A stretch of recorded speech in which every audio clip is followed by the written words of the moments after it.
Are you looking to become a better real estate investor? Then hang on, because you're about to experience another episode of the world's most popular real estate podcast, the BiggerPockets podcast. But before we get to this week's show, I wanted to invite you to become part of our community, BiggerPockets.com, the real estate investing social network. The membership is free, and you'll instantly gain access to networking opportunities, educational content, investor tools, and more. Sign up now and get a free copy of our book, The Ultimate Beginner's Guide to Real Estate Investing, read by hundreds of thousands of budding entrepreneurs. Just click this link right here or just head to BiggerPockets.com. With that, let's get to the show. This is the BiggerPockets Podcast, show 46. You're listening to BiggerPockets Radio, simplifying real estate for investors large and small. If you're here looking to learn about real estate investing without all the hype, you're in the right place. Stay tuned and be sure to join the millions of others who have benefited from BiggerPockets.com, your home for real estate investing online. What's going on, everybody? This is Josh Dorkin, host of the BiggerPockets Podcast, here with my co-host, Brandon Turner. Hey, Brandon. Hey, how's it going? Good, man. It's a big day, man. It's a big day. It's a big day. That is, if you're listening to this podcast on the day it comes out, it's a big day. If not, you have no idea what we're talking about. That is true. Well, today is a once in a millennium occasion. The combination of Thanksgiving, one of my favorite days of the year, where the eats are plentiful and tasty, and Hanukkah, yet another wonderful period in my life as a member of the tribe, as we like to call it. I am not part of that tribe. I'm sorry. We're all Jews. You're a Jew at some point. I don't know. I don't know. I'm sure. But yeah.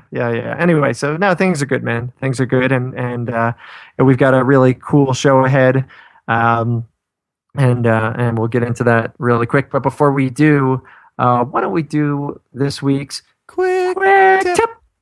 Today's quick tip I'm going to take, and because this has been my baby for the last couple months, we finally came out with the buy and hold calculator that we've been talking about forever. So my quick tip is go check it out, because I honestly think it is awesome, and I don't say awesome very much. And this is awesome. Take a shot. It's awesome. Awesome shot.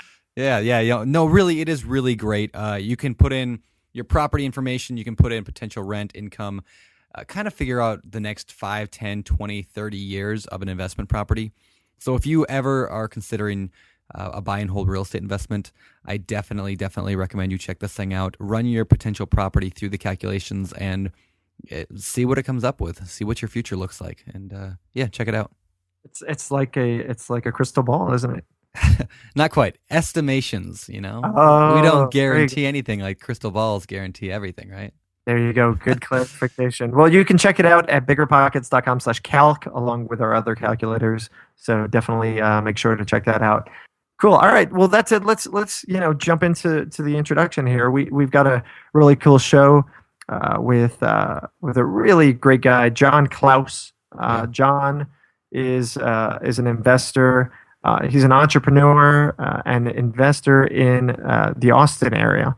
He's started lots of businesses previous to his real estate business, but he's done it all. He really has, and we're going to explore a bunch of that. There's tons of great information for anybody and everybody, whether you're a newbie or if you've been investing forever. Definitely pay close attention. Bust out a notepad and be ready, because there's lots to cover here.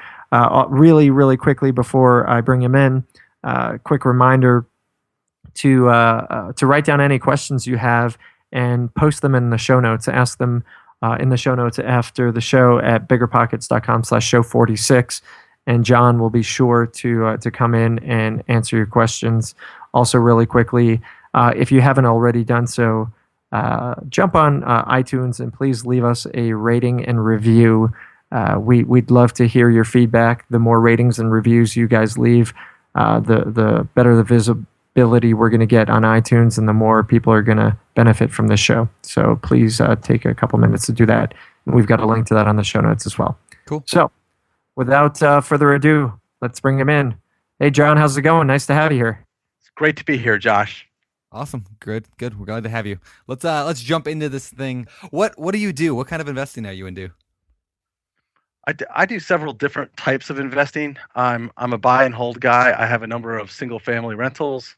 I've got an office building. I've got some land, and the main thing I'm doing now is new spec builds. Okay. And I know a couple of those things we haven't talked about a whole lot on the podcast. We haven't really talked about office buildings, and we haven't talked about spec building a whole lot. Just that one episode with Tucker Merrihew, and I think it was podcast 22. So anyway, let's definitely touch on that today. We'll link to that in the notes. We will. The show notes, which you can find at biggerpockets.com/show46. Thank you. Yes. All right. Oh, and by the way, John, happy Thanksgiving. Thank you. Same to you guys as well. Thank you. Happy Hanukkah.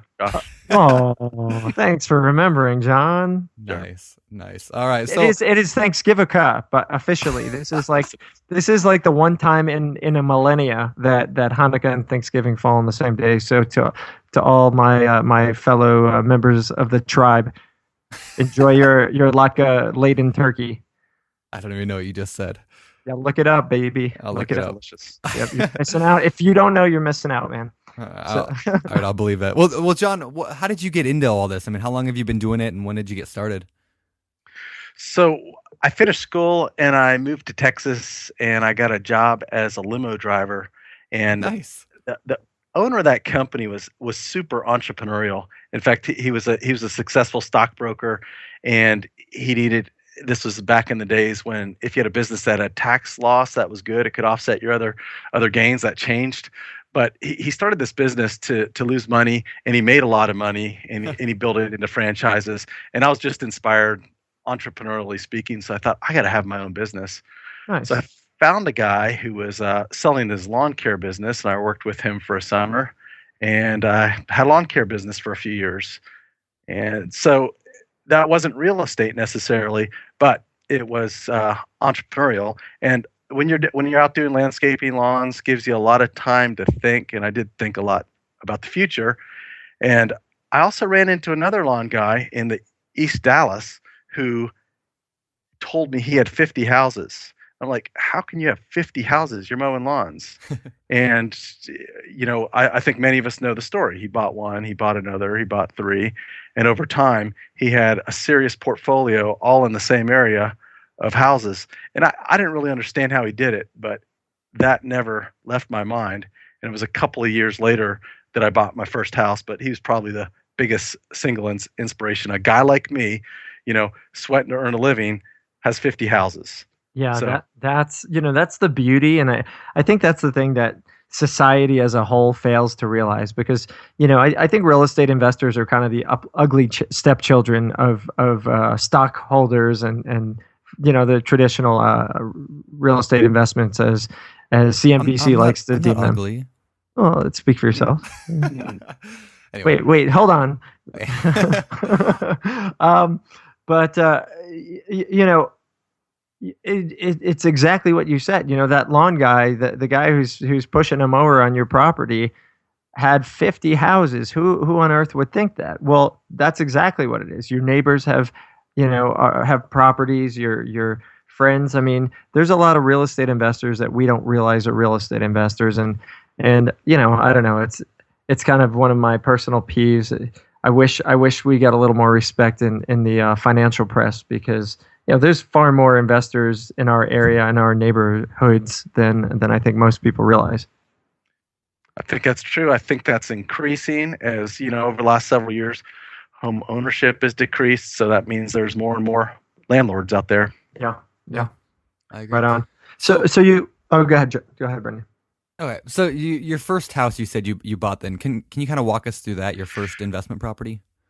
Yeah. And I'll back up just a second to the first property I bought, period, which was the home I moved into, and carrying on the lawn care thing. I saved my dollars. I saved up my 3.5% FHA down payment, and I bought a house with lawn mowing money. So Okay. that was my first one. Moved into that, lived in that for several years. Probably a couple of years after that, I bought my first investment property, and I read a book from the library by a guy named Wade Cook, who is currently in federal penitentiary. Yep. He was a guru back in the day, but along with his guruism, he had some good stuff, and he taught wraparound mortgages, which are very similar to subject to mortgages today. So I bought over a few years a few houses via wrap. That is, wrap a mortgage around the existing mortgage. John, can you just dig in a little bit more on Sure. what that means? Yeah. So again, this isn't done so much anymore. Laws changed and mortgages changed, but again, subject to is similar, and that is, you find somebody with a mortgage that you can assume. You assume their mortgage. You buy the house. You take title to the house, and then you resell that house on another mortgage, an owner finance mortgage. So there are a number of reasons you can't do that today. Similar concepts today might be lease option or subject to. And I don't really want to get into all the new regulations around it, but all that's become a lot more difficult to do now. So we're not doing it. Were you not prepared to break down the laws for us? I mean, so because we really, we wanted you to be ready for this, John. Okay, so I do get a Dodd-Frank quiz now. I think that's getting broken down fairly well in the forums under a few different threads right now. There's some good stuff being written. There are, and I will link to that in the show notes too. There's a number of good threads on it right now that if people are wondering, we'll link to it. So for sure. Well, can I ask on that FHA house really quick? Yeah, sure. So, you said it's a 3.5% FHA loan. What does that mean? Can anyone get an FHA loan? How do people go about doing that? So the 3.5% was the down payment, and anybody can get it who is going to be an owner occupant. So if you're going to move into that house and live in that house for at least a year, you can do that and have a very small down payment. But on conventional loans, down payments are coming down now too for owner occupants. So you can buy a conventional loan home for 5% down now, not much more. Well, what I love about that, what you just said, John, is that you worked a summer or whatever it was and saved up money from lawn care to buy that first property. And I think so many people want to just jump into real estate right now, and everyone's worried about how can I do it with no money. But I think that's cool. You don't have to have no money. You can just save up a little bit of money, like you said, 3.5%, 5%, and make it happen. So it just takes some hard work. Mm-hmm. Yeah, you really can get going for a few $1,000s. Now you're not going to start where everybody else is, but it doesn't take much. If you're determined and focused, and you have a little money, you can be a real estate investor today. Although I don't recommend doing it today necessarily. Get the knowledge, do your due diligence first, because as a lot of folks will say, rightly so, you make your money when you buy. So you have to be pretty educated to truly buy right. So you're not saying today, meaning right now, isn't necessarily a bad time for any kind of financial or political reasons. You're just saying for somebody who might be new, wait until you're ready to go. Yeah, I think that's right. Yes. Okay. Gotcha. Okay. All right. And I was going to also say, there's a post I wrote a couple weeks ago that I'll link to in the show notes called How to Hack Your Housing and Get Paid to Live for Free. And it's kind of about that same philosophy of how to use a FHA loan to buy a house or a small multifamily property. So anyway, if anybody's interested in that, it's on the show notes at biggerpockets.com/show46. So anyway, let's move on. I guess what happened after that first, you bought your own house, and then you bought a rental property, an investment property. What was that like? So yeah, I learned to be a landlord by doing. There was no BiggerPockets. There wasn't that much written about it that I could find. So I learned by doing, and that means I made a lot of mistakes. Probably the biggest single one mistake I made was buying for price and numbers alone. I looked at properties and said they sell for this and they rent for that. Those are great numbers, not considering location enough. So I bought in the wrong areas, including a war zone. And I know there's various definitions thrown around about what a war zone is, and I just define it by violent crime. If the violent crime is high, you don't want to be there. I know there's a few investors who do, but it's just not worth it to me, no matter what the numbers look like. And they only look like that on paper with your vacancies and your repairs and your vandalism and your break-ins and such. The reality isn't there. So that's an early mistake I made, buying in the wrong areas, but I really only did that one time. Okay, so do you mind if we dig in a little bit more on the war zone thing? Because I made the same mistake. I saw some properties, I saw some prices, and said, "Oh, well, these prices are great." Bought the properties because the rents look great, but I really didn't take into consideration all those other things like the vandalism, the repair costs. So what was your experience? So it was a fairly new property. It was a townhouse, so I thought I'd be safe on the condition of the property. It was just over $30,000, really cheap. My first rental on it was $650, so everything just seems fine. But if I got good tenants in there, they did not stay, just because it was too rough living down there. And what I mean too rough is violent crime or the threat of violent crime. Yeah. And that's terrible quality of life for anybody to live scared and truly be at risk, including me when I went down there to do anything. So you talk about not feeling safe at night. Well, if you're not even feeling safe in the day and you're getting the death stare from the gangsters on the corner, you probably should take that message and move on. Yeah, and I had the same thing. For me, I definitely underestimated repair costs, turnover. Finding high quality tenants was really, really hard, and you're more inclined to take lower quality ones because to get a great tenant is very, very difficult. Sure. And then the crime is just a headache. Everything from dealing with drug dealers and properties to folks stealing condensers and having to get cages. There's a lot of hassle that comes with those properties, though. If you have the stomach to deal with it, they could potentially make you a lot of money, but it's not easy. I should also say I held that for like 9 years, way too long, and I had zero appreciation. And if I had just bought in some other moderate neighborhood, I would have had at least 50% appreciation over that same time period. So that's something to consider in the hood too. Yeah. For sure. Well, cool. Well, hey, you mentioned also, we talked about the ranch with the 7,000 square foot. Could you mind if we touch on that? Was that a part of your story at this point? Yeah, I've always liked looking at deals on land, just because I love the land. So I would look at MLS just constantly and the real estate magazines for just properties around, not necessarily looking to buy them, but possibly for my primary residence, but just because I was really interested in it.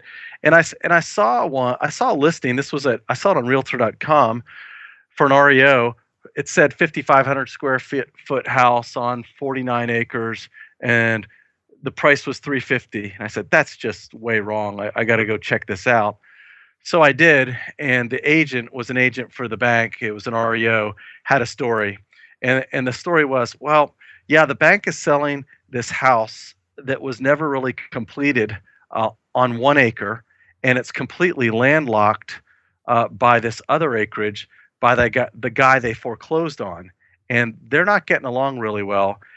And since the house was never completed, there's no water meter.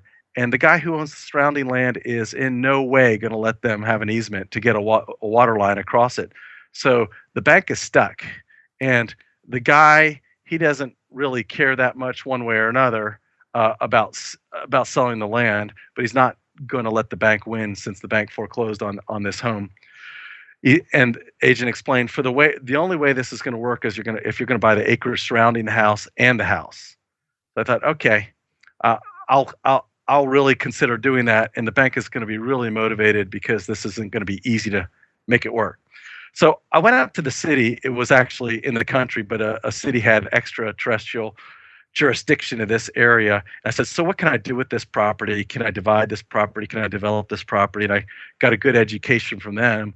And I learned that it only had 20 feet of road frontage. So that wasn't wide enough to put a road back on it. Yep. So what I did is I talked to the property owners on either side, a landowner on the north and a landowner on the south. and I tried to buy just a strip to get at least 60 feet wide. Yeah. And the landowner on the south, she sold me a 40-foot strip off of her property, and it turned out, I didn't know it going into this, turned out that she went to my church. So she was someone I knew. Oh, that's So nice. I put this offer together to the bank, to the landowner, to the lady who had just this little strip. And actually, that was a little after the fact, that piece. And the deal worked. And I got the bank to take a big discount because they just wanted out of the property. So I think I got all for like $280. Wow. Nice. And it turned out the listing said $5,500. And when I measured it, I got $7,000. I said to the agent, "What's the deal?" He said, "Yeah, it's probably near 7,000, but no one was going to believe that was a real deal." Really. Wow. And Wow. it was unfinished. Unfinished meant it needed appliances and new countertops and flooring and paint and such. So I think, and it needed some work on the land. I put 60,000 into it to finish it up, and then sold it. And I didn't have a giant profit, but I didn't have a lot of time into it. And by the way, the bank loaned me the money on the whole deal. They loaned me 80%, not just on their house, but on the land too. Was this a Really. traditional bank, or was this a It was a portfolio? traditional regional bank that owned the foreclosure, and I had been doing other business with them, so it was not a conventional loan. It was one they kept in house, and then I just paid it off. Ooh, Are you that's saying- nice. Are you saying the same bank that sold it as the one that carried the financing on it? They did, yes. Wow, that's nice. I've heard of that happening. Never had it happen for me. I think I had an advantage since I already had done a couple of deals with them. Like the church I used to go to did a building project, and I got the construction finance through them, and I kind of headed that up. So Okay. I had the relationship. Nice. That's awesome. So it sounds like you've got about 340 into it plus holding costs and so on and so forth. What'd you end up turning that for? I sold it at $395. So Okay. so that was, my net is about 40,000 on it. Okay. Yeah. A respectable return. Yeah, I'd Yeah. take it. I'd take it. Yeah, absolutely. No, that's cool. That's a great story. Have you have you done other flips? I know you said in the beginning you do the single family, the office, the specs, but have you done other flips? So yeah, so in 2008, 2009 timeframe is when I decided to not just play around with real estate, but seriously get after real estate investing. The reason I made that decision primarily was just the downturn in the real estate market, where I tend to be contrarian in my investing. So I thought, I don't know if we're ever going to see a 20 or 30% discount again. It's very rarely happened in the past. And of course, you guys know how severe it got. It got as severe as the Great Depression in terms of housing values. Yeah. But property values after every single down cycle have gone up. So I thought, I've got to get into this. Now's the time. And of course, it was the perfect storm with the banking hitting the wall at the same time that real estate and some other things hit the wall. So I started doing my homework. I decided to read 10 books on real estate investing, except about halfway through I discovered BiggerPockets, and I decided to scrap my goal of 10 books and just devoured BiggerPockets. Nice. That was in the beginning of end of 8 to 08, beginning of 9, and I started buying at HUD auctions, and I ended up buying about 20 houses in the HUD auctions at over 2009, 2010, and I kept most of them, but I did rehab flip some of those. And actually, I still have about half of those that I bought back in that time frame. Financing was really tough then, so it was a combination of my money, my partner's money, and a couple of private money guys to buy most of that. Got it. And so those are bread and butter rentals. Those are properties that are today worth maybe $60,000 and rent for $950 or so on average. Okay. That's not bad at all. Not bad. So HUD auctions. I know we've covered it, but do you want to give us a quick 30 seconds on what a HUD auction is, how it works? Sure. Yeah. So I did most of my work online, identifying and researching the properties, and I would bid on when I was in the buying phase, I'd bid on properties every week, sometimes 3 or 4 a week, so that over a 2-year period, I bid on close to 200 properties to get 20. So my ratio of wins was only about 1 in 10. So I bid pretty conservatively, and of course, owner occupants get the first shot. So what that meant is I bought mostly uninsurable homes, which meant they needed a lot of work that they weren't ready to loan on. So that meant every single time I had a rehab project. So I got a lot of rehabbing under my belt, from 2 to 3,000 cosmetic to 7 to 8,000 to sometimes we'd have to put 20,000 into a property, and at that point we'd either rent it or sell it. And what kind of discount were you getting on these properties? Okay, so these properties sold new for, say, in 2001, for example, for 100,000. I would get a property like that for maybe 30 and have to put 10 into it. So I'd be in for 40, and that would have a tax value of maybe 85 or so. So you could say a 50% or 60% discount to what it was, but as far as real market value, probably more like a 30 to 40% discount over real market value. Oh, that's great. That's great. Now, do you have any tips on that? Because I know, Brandon, we talked about this a couple episodes ago, didn't we? Yeah, we did. What episode was that? I don't remember which. Yeah, no, we've talked about it a couple times now. But somebody, one of the strategies was literally super lowball their offers, and they expected a way smaller ratio than you're getting. I'm curious, what's kind of your bidding strategy on these HUD properties? So and that evolved over time, but it's a number that's going to work for me, and I wouldn't necessarily try to bid so low to win the lottery, maybe like that other investor is doing. Or there was a guru back in the day on late night TV, Tom Vu. I think that was his main strategy, is go out and offer 50% of asking on a whole lot of properties. I wasn't doing that. I was looking at the value, trying to figure out what it's really worth, what it'll take to fix, what we can rent it for, and does it fit with our criteria.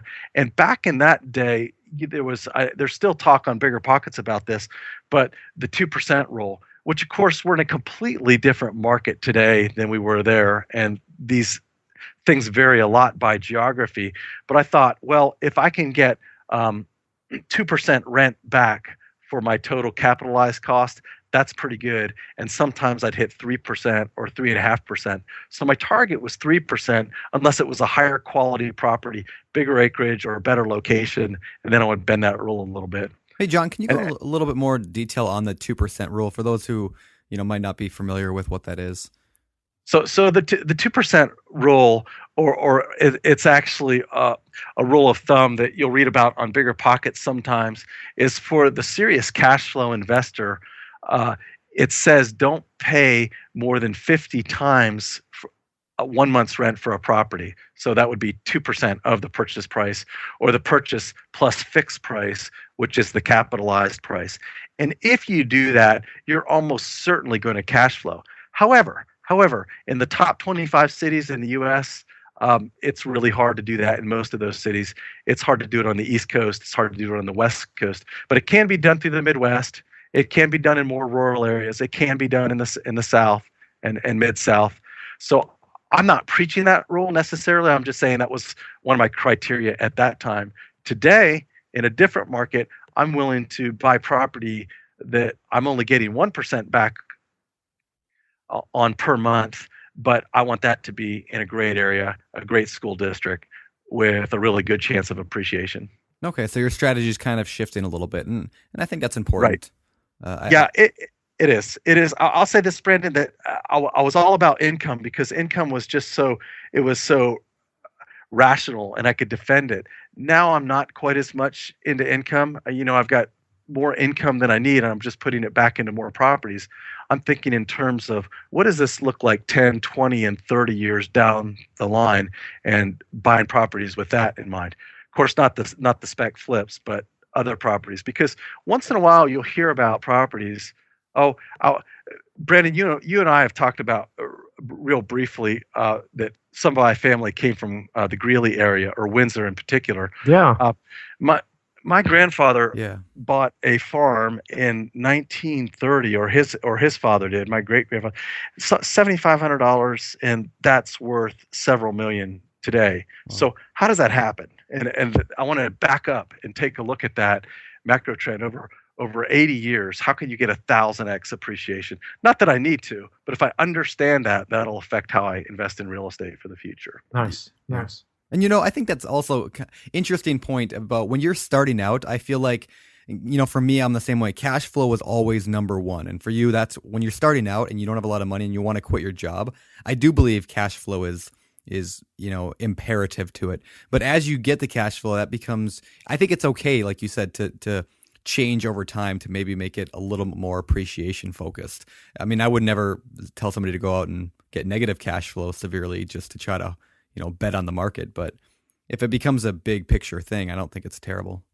Yeah, and just to get a little finer on that point, it's not so much betting on appreciation or speculating on appreciation as buying high quality areas, we'll say class areas, which have historically appreciated more and faster and longer term than B areas or C areas.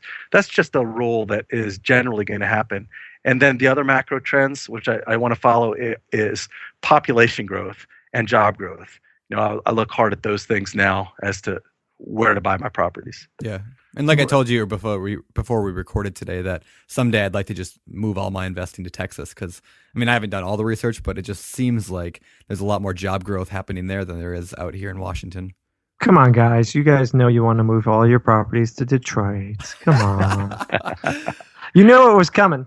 Yeah, I knew it was coming. Yeah, you got to do it. Well, but that's the reason I pick on Detroit more than anything else. It's all about trends, right? If people are leaving and fleeing your area, it's an area you probably want to unload on. And that's what I had to do with, those tough properties that I had talked about earlier. The area was getting real bad. It was getting worse than it was, and it wasn't great to start with. And people, the renters, the even half decent renters were taken off. Well, what are your chances of having a cash flowing property? I don't care how cheap it is. If you can't put somebody in there, it's too expensive. Now, one point on that as well is that an area can have a temporary decline and then come back. Sure. Like in Florida, I think in 2009, Florida had its first year in over 50 years where the population actually decreased. And I looked at that and I looked at the rest of the Sun Belt and I said, that has to be temporary. What's going on in Nevada and Arizona and Florida just has to be temporary. And it turns out that that's the case. And I suspect that might be the case with parts of the Midwest too. Sure. And hopefully it's true in Detroit that they turn it around. Well, yeah, the key is to get some stronger economy going in these areas, and if they can get politicians who can incentivize business to move it into these hard hit areas, obviously jobs are going to come and people are going to move. So sure, it really kind of goes up to the top, and we are relying, and a lot of these cities are relying upon having good quality politicians who know how to attract business, because if you can't do that, there's not going to be people looking to rent. Sure. Yeah. Deep. That's who I am, man. I'm a deep dude. You're a All deep right. thinker.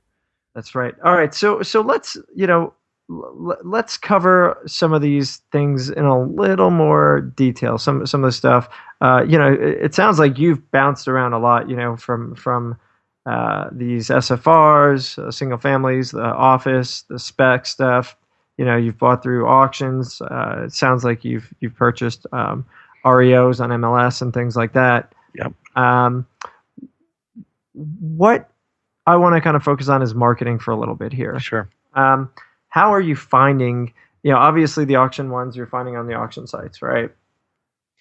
Yeah. So where marketing comes in is now I'm buying most of my properties through my own marketing, and that not through auctions or MLS anymore. Occasionally an MLS deal will come along, but I kept reading and hearing about these deals that were above and beyond anything I ever see on MLS.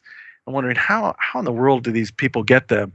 And marketing is sometimes the answer. Sometimes the answer is just the right relationships or being extremely knowledgeable and well connected in a certain area.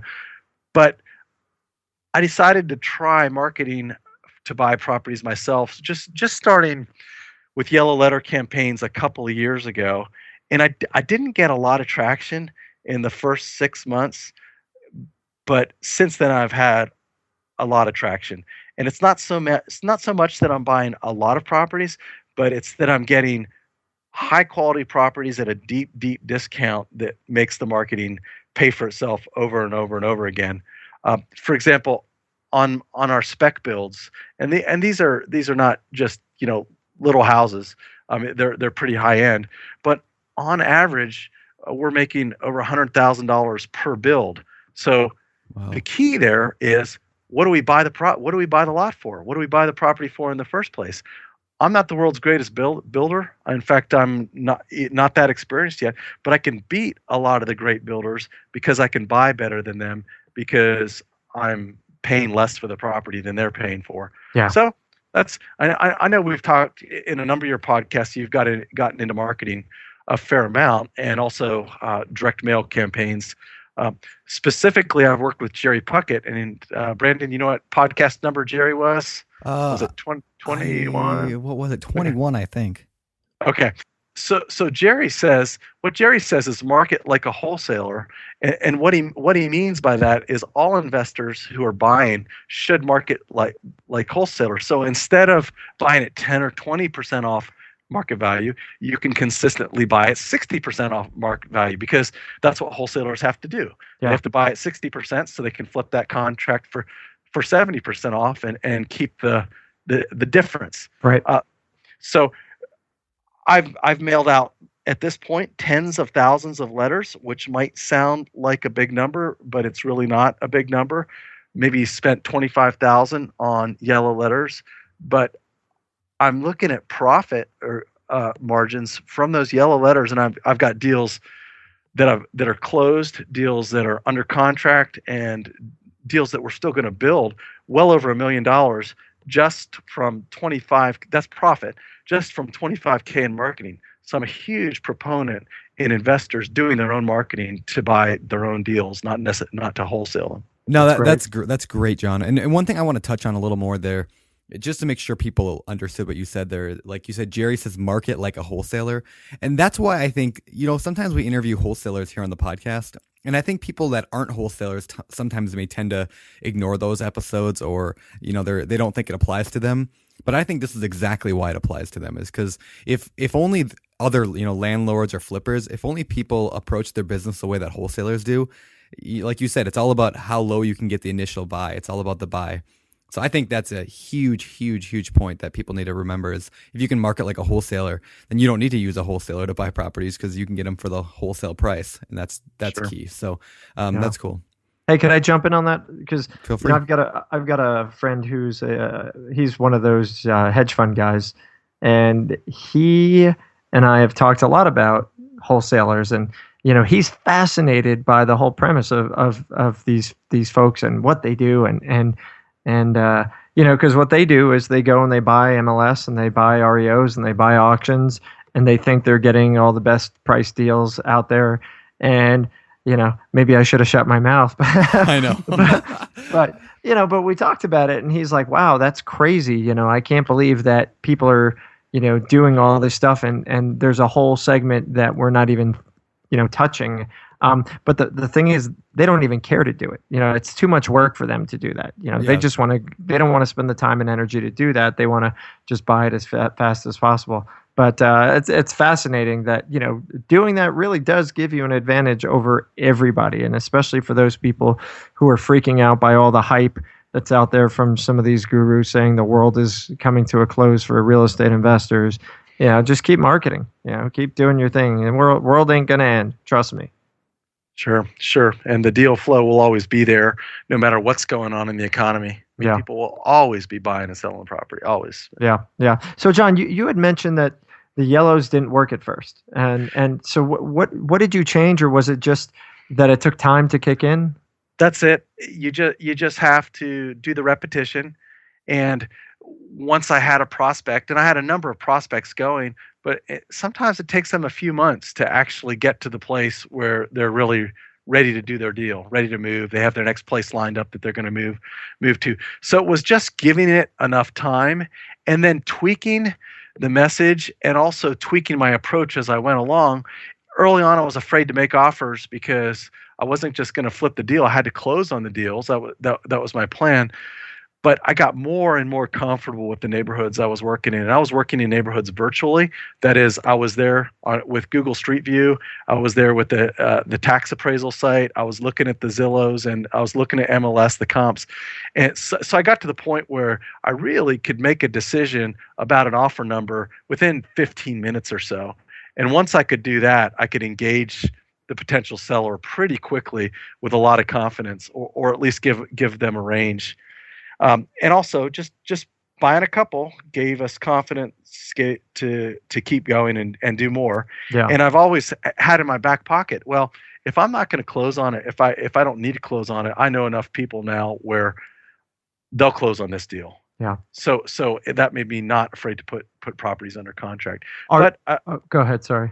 Well, I've been I've been attracting enough capital, getting more and more bankable, that I'm able to buy at a higher rate, a higher level than before. So my marketing's working better, but so far we're able to close on everything we put under contract. That's awesome. Yeah. That's awesome. Well, so and darn it, I was going to go somewhere, but you said something that just grabbed me. You're becoming more bankable. You're becoming more attractive. Sure. And I think we talk about, yeah, look at you. Is that just a matter of having a history of success? That's part of it. But honestly, a bigger part of it is banking is loosening up. I mean, just in the last 5 years, 5 years ago, you could do nothing. And now, especially the last couple of years, banks are loosening up. But also, my balance sheet is growing, my income is growing. Send it to the bank and they're good. Or get in partnerships with others where they're looking at you in an aggregate. And if you've got 3 or 4 strong partners in a deal, the banks just love that.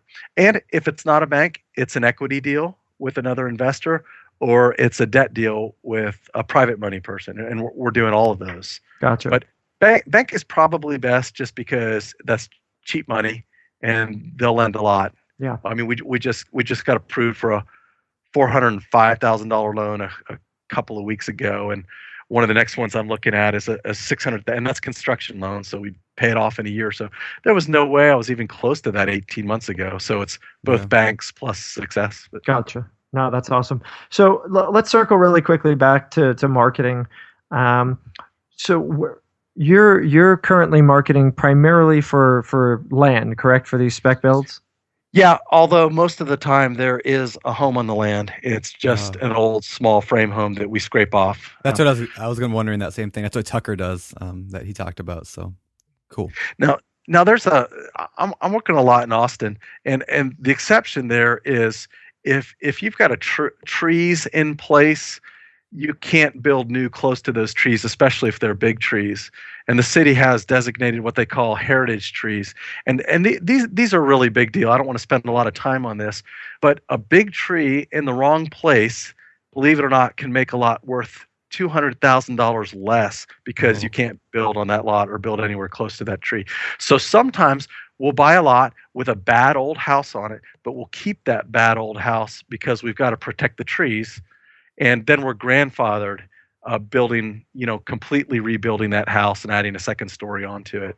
So you're not going to scrape it. You're just going to take the old house and keep the frame, right? And you're good to go. Very smart. And that's something that's specific to Austin. Presumably, there's other areas that have similar rules. I would say any larger progressive city is doing that, and I would call Austin the only really progressive city in Texas, compared by like California standards. Oh yeah, Austin, you might as well be in California. Yep. Yeah. Nice. And so I just realized something. You're working a job as well, right? You've got a company outside of your real estate, don't you?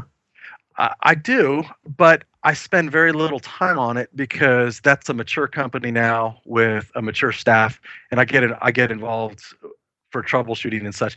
But I probably only spend 10 to 15% of my time in that company at this point, which is really what we want out of a real estate business, is right to be active initially, get it mature so that it's passive and it can still grow. Well, that's actually the case with my IT services company, which was a little garage startup with no money, but now it throws off a good W-2 income to myself and my partner, which helps us borrow as well. Gotcha. So you're living the dream across both fronts. Yeah, I'm not quite living the 4-hour work week dream. But surely that's going to be your favorite book as we get into that question, isn't it? If I want to torment you, maybe.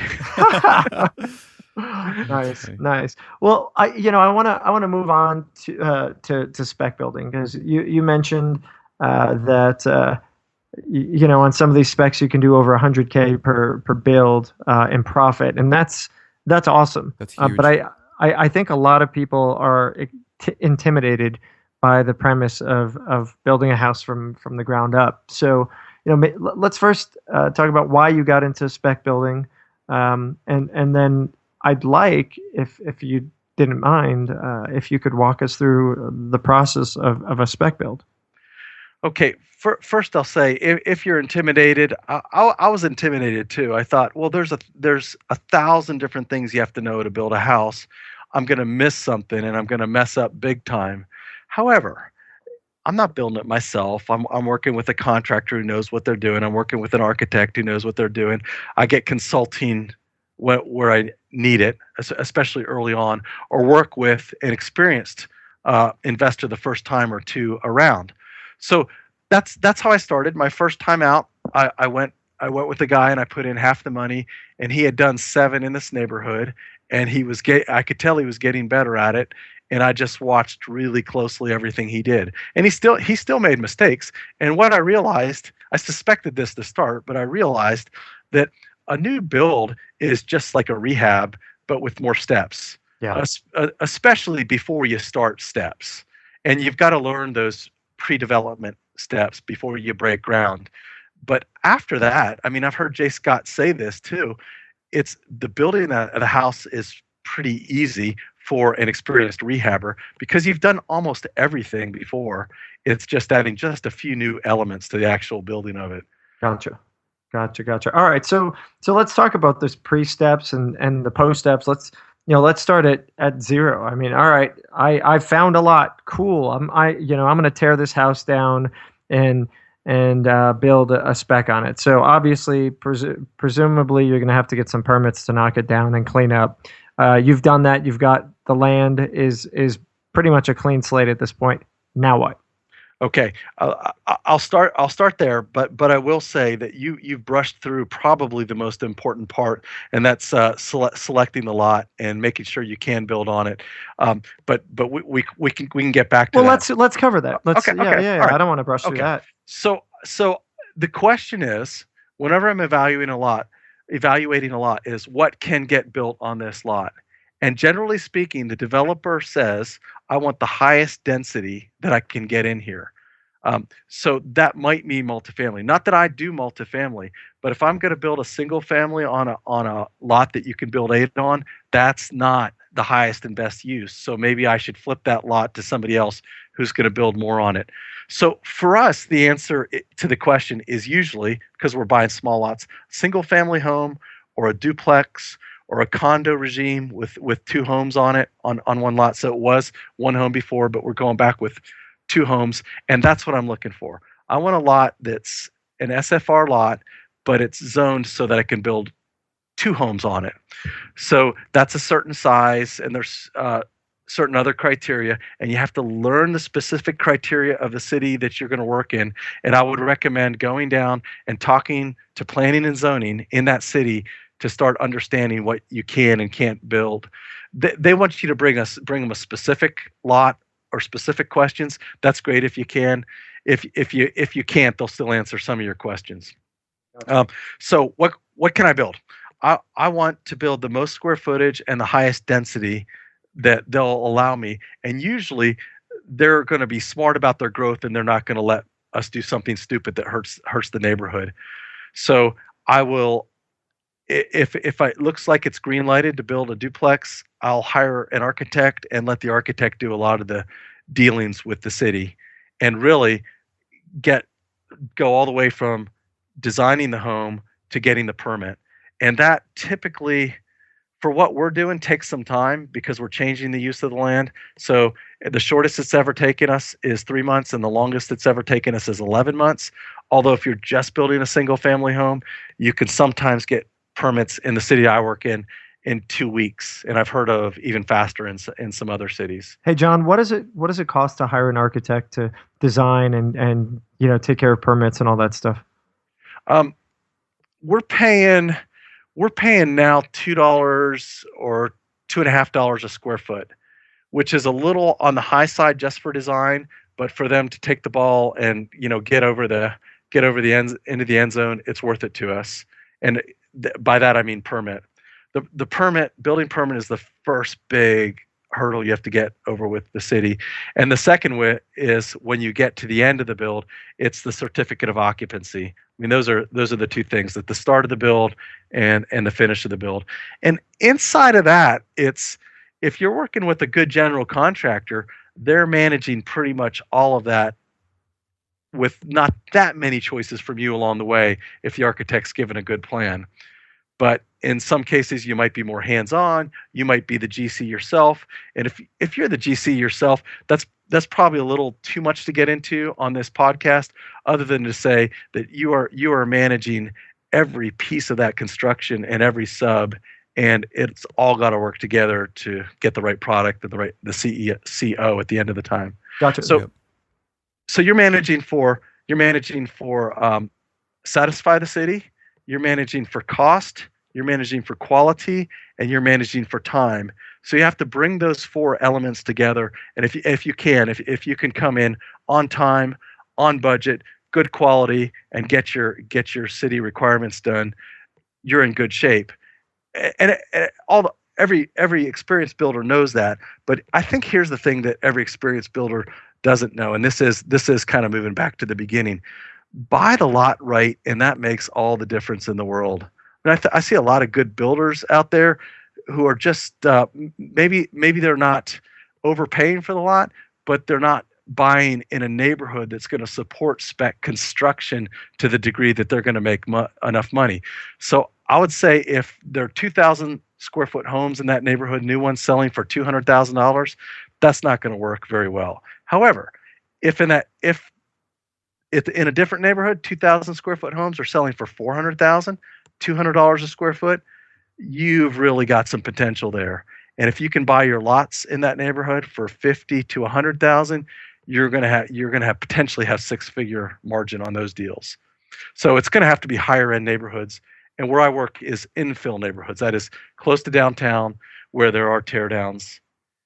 In newly developed areas, it's a lot harder. It's a lot more competitive. So I like to find the one-off lot, which, back to marketing in yellow letters, is a good fit for that. Yeah. Nice. Yeah. So wow, that's it's fascinating, and it seems like if you bring on the right architect and GC, I mean, it's simplifying it, but it kind of builds itself. Where do you come into play? How does as a flipper, you're going to go in, you're going to take pictures, look at the property, see what needs to be fixed. But when you're building this up front, how much of that is decided by the architect? How much of the detail is decided by you? Do they basically say, hey, John, this is kind of generally what we've got. Now we want you to kind of pick the finishes, or is that kind of in a big open conversation up front? Well, I've got a team, and I trust my team members in the areas of their strength. I'm outsourcing a lot of my marketing. I don't take a lot of those calls in the first place, but in terms of identifying and negotiating the lot I'm going to buy, I'm very involved in that, and I'm very involved in the financing and finding the financing. So I have a business partner who lives in Austin, and he does a lot of stuff on the ground for me. He's not the actual GC. We also have a dedicated GC under contract to us, who I worked with in Dallas before I worked with in Austin. And add to that the architect, and that's the team. So it's my main business partner, it's the builder, it's the architect, it's my marketing team, and outside of that, there's other players, but those are the main ones. And I don't personally, I have opinions about design, but I don't get too far into that because that's what the architect's good at. And our particular architect lives in Austin, knows the neighborhoods really well, knows what's selling well. Her husband is an agent in Austin, so they're good at that. So you defer most of that. I mean, you Yeah. literally say, here's a plot of land, you run with this thing. I trust you to basically come up with all the specs and design, and it's hands off for you in terms of that. It is. Now I have GC'd my own homes before, so I can get involved if I need to, but I don't need to since I've got the better help. And I'm also a big believer of the concept of highest and best use of not just real estate, but each person's talents and time. So I try to be disciplined not to get into stuff I'm not that great at, and keep my team in their strengths and out of their weaknesses. Gotcha. And how long does it take to build a spec? You had talked about timelines. Permits could be potentially 3 to 11 months. How about the build time? Yeah. So for us, if things go well, it's 4 months. If things go poorly, it's 5.5 months. The actual build time. Again, there's more knowns in that and more unknowns with the city. So we generally look at projects as about 1 year start to finish. And that is from the time we buy the lot till we sell it.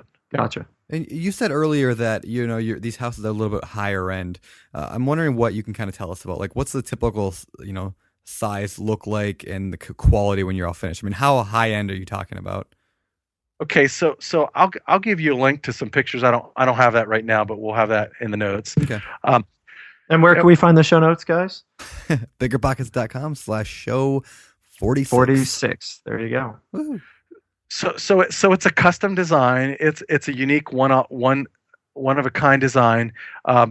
Where we're working modern and contemporary architecture is most desirable. So it'll be kind of a funky design, and it'll have just a number of modern features, like floor materials might be stained concrete or they might be wood, but it's fairly high end wood. And then we might go, we think of granite stainless in the kitchens. We might go with quartz or something else on the countertops.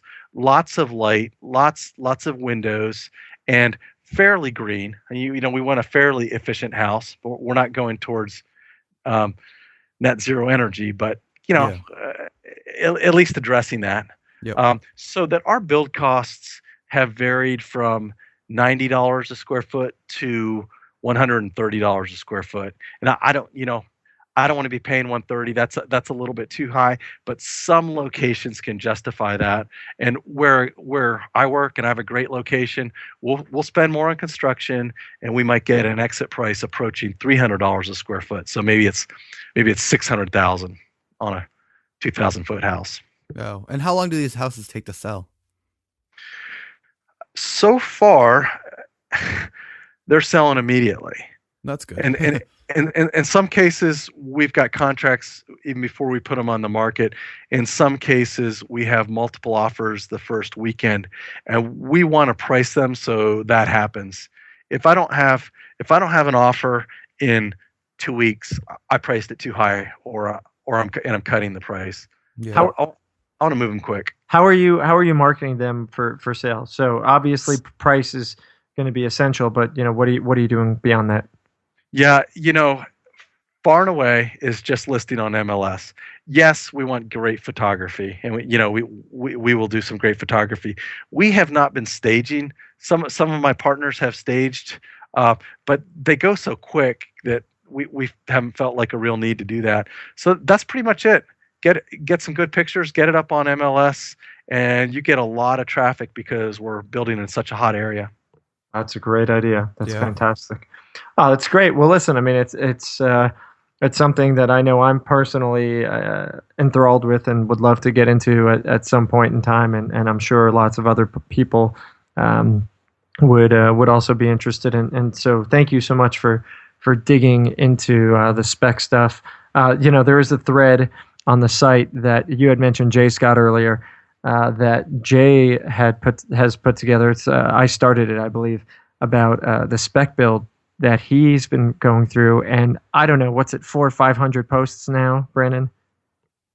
Yeah, something like that. It's huge. It's a monster post. It's literally like every single thing that he's done. He's kind of put notes on every step along the way. And if you're interested, we'll for those people listening, we'll put a link to that thread in the show notes as well. Yeah, Josh, I've read every post in that thread, and it is gold. I mean, there is so much that he tells us, but other builders have come in and given their experience in there. I mean, that is probably better than any book. That thread, better than any book I've seen on the nuts and bolts of how to build in 2013. That's awesome. Cool. Yeah, and that is go. the benefit of a forum. It's like a 3D book that's constantly changing with the modern, like the way you do things. So, yeah, if people aren't active on a forum like ours, I think it's a mistake, because there's some really good value there. So anyway, why don't we move on, John, a little bit away from the spec building, talk about a couple things before we close this up.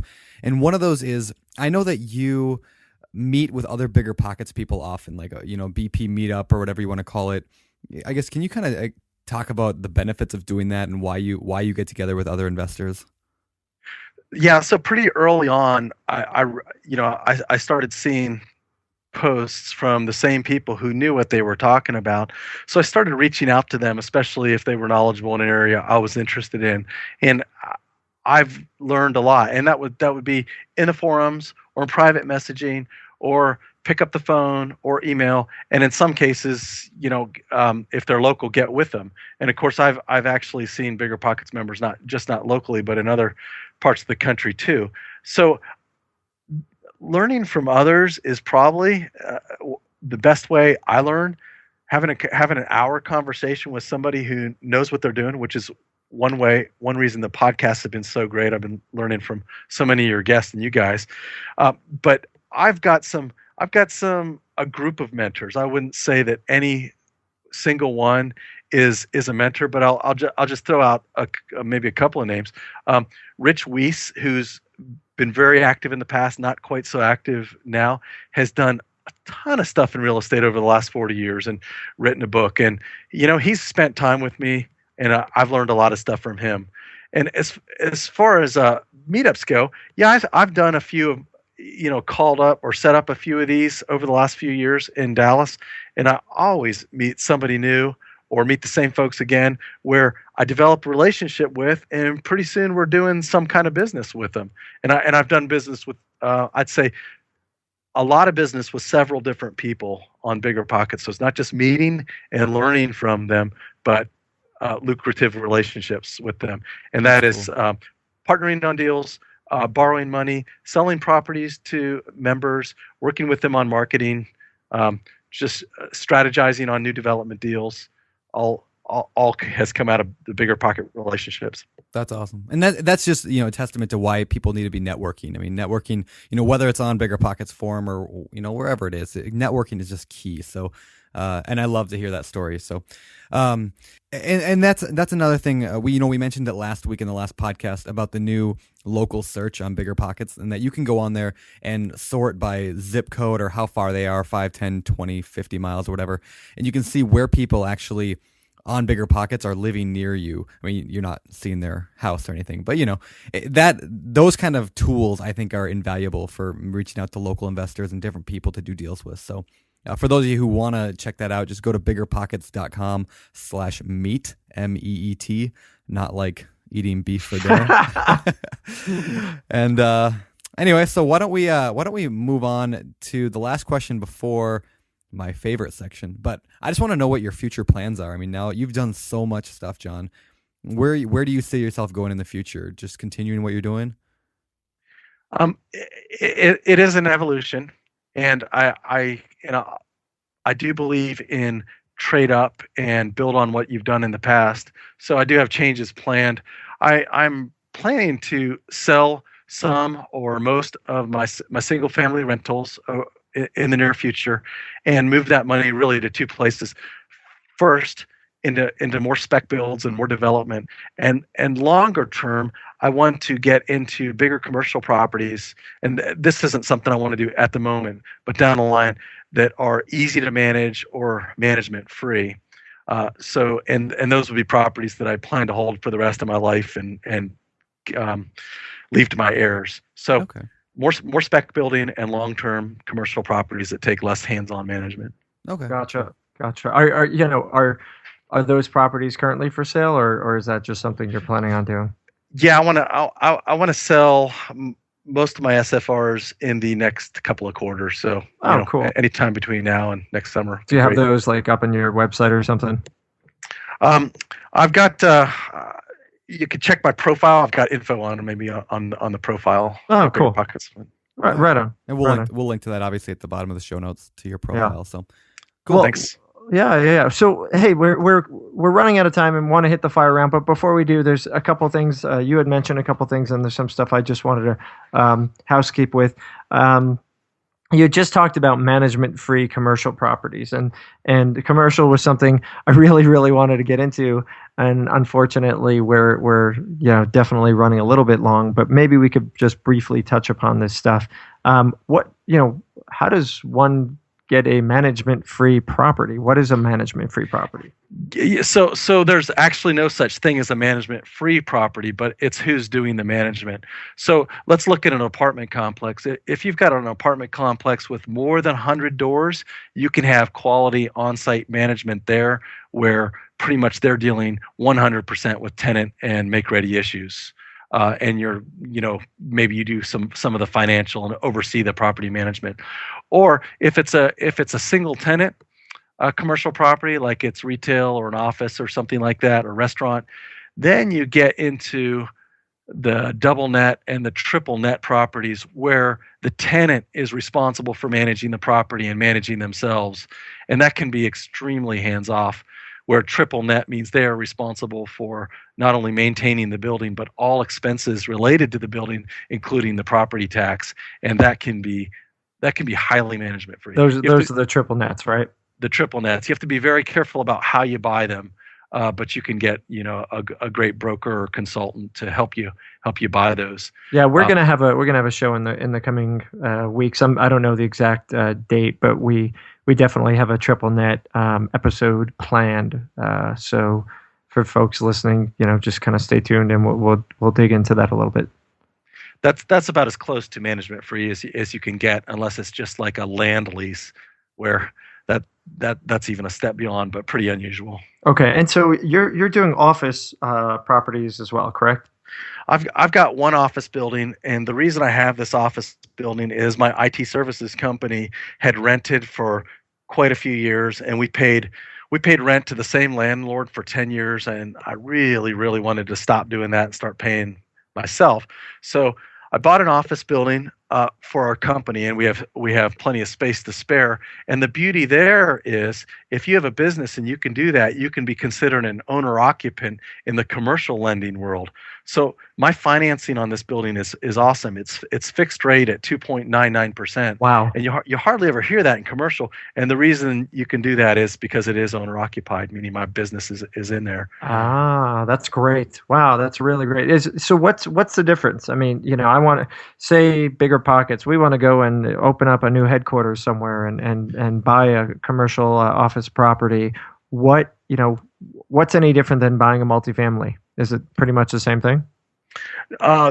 Dealing with tenants is way, way different. I mean, you'll have just yourself, or maybe one or two other, just a few other tenants. So, and it's pretty much a 9 to 5 thing. You don't get the calls. Like last night, I got the calls on electricity out at 10 p.m. It's not going to happen in an office situation. So that's one difference. And to be considered an owner occupant, your business would just have to occupy 51% or more of the building. Gotcha.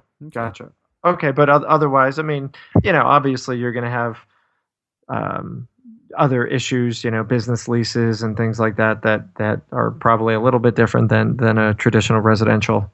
Right. There's going to be, because of that, you might get into some more legal and consulting fees. Sure. Because those leases can get thick. Yep, for sure. Well, that's fascinating. I think it's a good option for a lot of folks. When do you think is a good time for an investor? I mean, do you think, as somebody you've done a lot. I mean, you've done everything in the residential side, it sounds like, almost, and now you're in commercial. You know, what's a good time for somebody to potentially transition from residential to commercial, or you know, do you think that a new investor could start in commercial? I would say a new investor probably should only look at starting in commercial if they have a fair amount of capital to work with.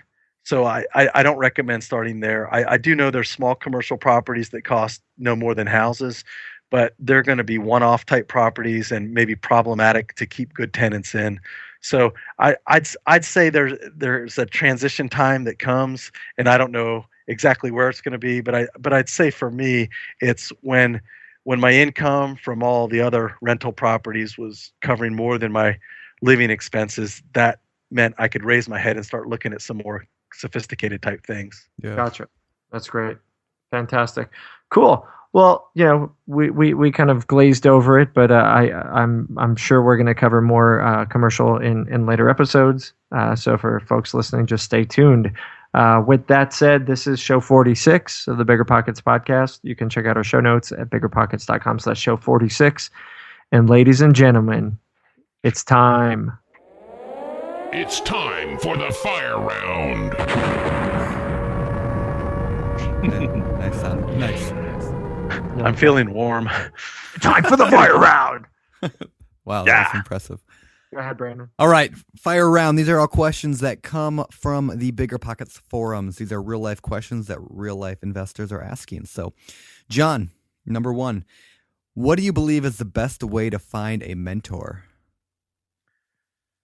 I think a best way to find a mentor is to first figure out what you are most interested in, and then find somebody who is an expert at that, very experienced at that, and then approach them with something to offer, not just asking for them. So at least offer to buy them lunch if they're local. And also don't scare them away by saying, "Hey, I want you to be my mentor." That's kind of sounds like, "Hey, I want to get married. I know we just met." That's not. Well, so how That do you is do really that? good advice. Yeah, but how do you do it? I mean, okay, Jon Klaus, I want you to be my mentor. Great. So I've decided that.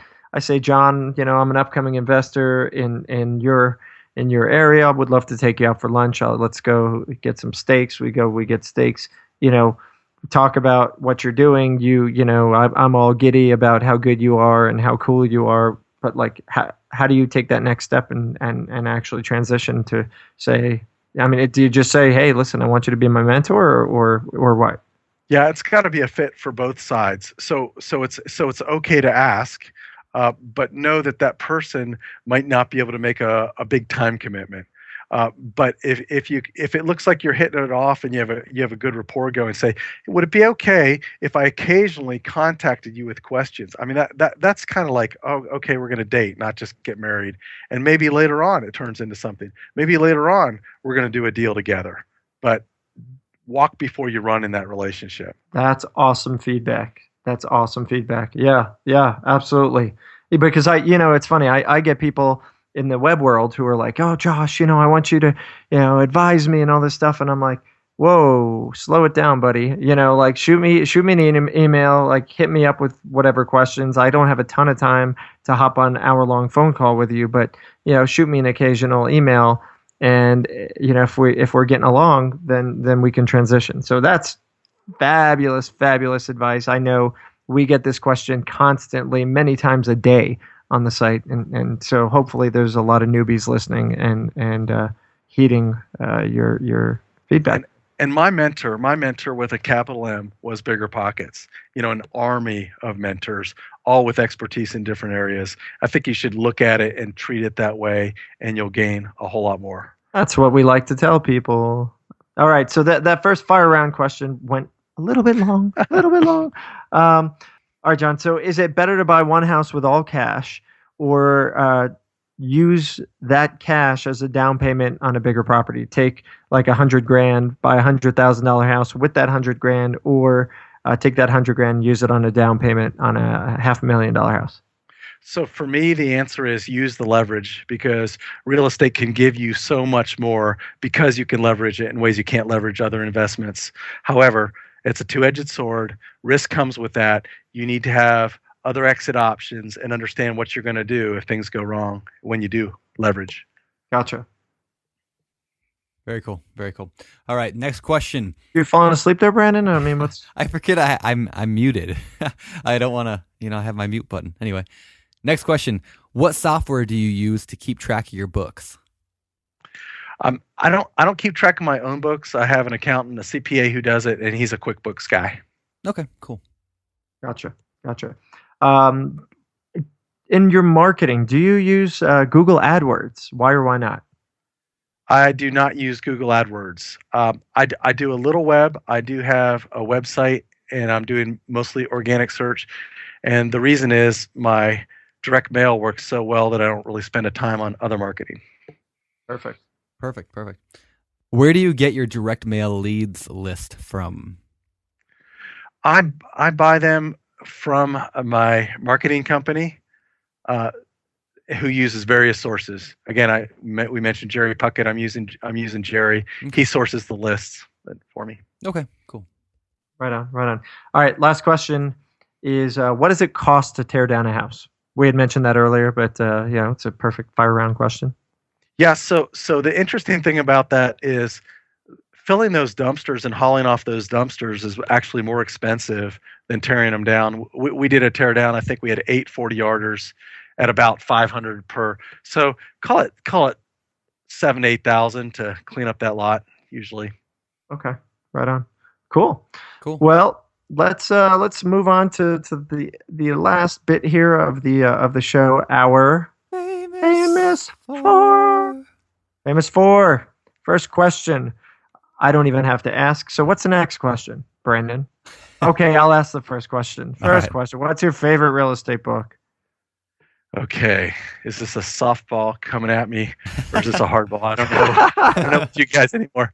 I'm gonna say I've read a lot of books, and I'm gonna say one I've heard it mentioned, but I don't know if it's a favorite. How I Turned $1,000 into $5 million in Real Estate in My Spare Time by William Nickerson is my favorite book in real estate. That is a good book. I saw actually a video you made on that on YouTube one time. Kind of ran across a video, so I'll try to link to that also. That kind of review you left there.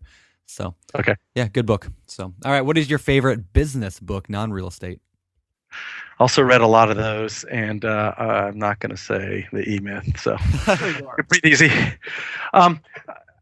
There's a book I read a few years ago called The Richest Man Who Ever Lived, which was a book about Solomon.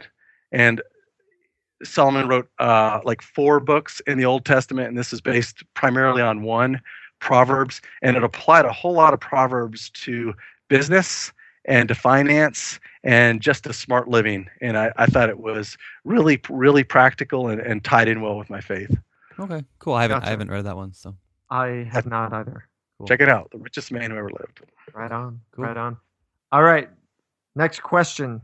Hobbies. What do you do for fun, John? Okay, so I've got 7 kids. They are. Wait. Hold on. Can we rewind that? I think something's wrong with my ear. You said you have 7 kids. Is that right, or was there like a glitch in the matrix here? It was 7. Wow. They're ages 1 through 21. We've got our oldest 3 are biological. Our next 3 are adopted, and we're working on adopting that number 7, part of a sibling group. So when you talk about hobbies, you don't have time for hobbies. I actually, before I came into work this morning, I went hunting, bow hunting with my 8-year-old this morning. We didn't say anything, but I do some ranching since I have a ranch. We have animals, we have wildlife, so we really have an outdoors lifestyle here, especially in the fall and the spring where it's kind of reasonable weather in Texas. Gotcha. Wow, that's awesome. Well, I've got 3 kids, and I know how hard it is to balance 3. I can't even fathom 7. Yep. Well, the older ones help with the younger ones. Yeah. I figured as much. Well, that's awesome, man, and it's great that you're bringing some other kids into the family as well through adoption. I think that's really great. Yeah. All right. The final question of the famous 4: what do you believe sets apart the investors who succeed in this world from those who fail and they give up and run away crying. So I'm crying. I'm fascinated by the first part of the question, maybe not the last part. But I've listened really hard to the other podcasts to what people are saying, and I think it's really important. I know we don't spend a whole lot of time on it, and what I'm going to say is kind of a version of what I've heard a lot of times before, and that's diligence. And I'm going to define it as working smart or perseverance with focus. That is, you know where you're going. You're going to get there by working hard and working smart. Spend a bunch of time thinking about what you're doing, and then do it with determination and endurance. Don't quit when it gets hard. That's great. That's good. I like it. Another tweetable topic. That is a tweetable topic. You'll see that on my Twitter feed later. Yeah. Before we close up here, last question I have for you, Jon. Where can people find more about you at? First place is my BiggerPockets profile. And I've got a few websites I think we could probably link in the show notes. I won't give them right now, but profile's probably the best place. Okay. And we'll put them there, and we'll put the links in the show notes. So fabulous. Cool. Awesome, man. Well, Jon, thank you so much. I think anyone listening is probably going to have to go and listen again, because there was a ton of stuff in here, and I know I was taking notes, and Brandon was yelling at me as I was throughout the show. So nice work. Thanks for being here, and thanks again for being a part of BiggerPockets. We definitely appreciate you. I know you provide a ton of really, really insightful commentary to folks, and that means a lot. Well, it's been awesome. You guys have a great Thanksgiving, and thanks, Hanukkah. Yeah, Hanukkah. I love it. Catch you next time. Thanks, Jon. All right, guys, that was show 46 with Jon Klaus. We want to thank Jon again for being here. Ton of really good information. Tons. And tons. And hopefully you guys got it all down. And if not, go back and check it out again. Also, like we said up front, if you've got questions, definitely ask Jon. Those questions in the show notes at biggerpockets.com/show46. We really appreciate you guys listening. We really do. And again, hopefully, if you have not yet taken the time to join us in our community, you're going to meet people like Jon who spend a fair amount of time giving back. Jon answers pretty much any question he can get his hand on.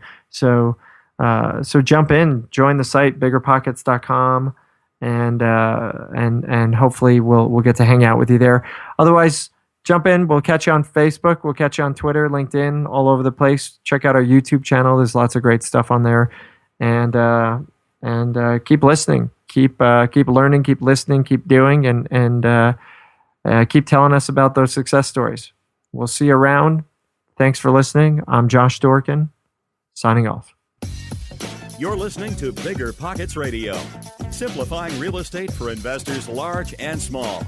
If you're here looking to learn about real estate investing without all the hype, you're in the right place. Be sure to join the millions of others who have benefited from BiggerPockets.com, your home for real estate investing online. Hey, you. Yeah, you. Come here.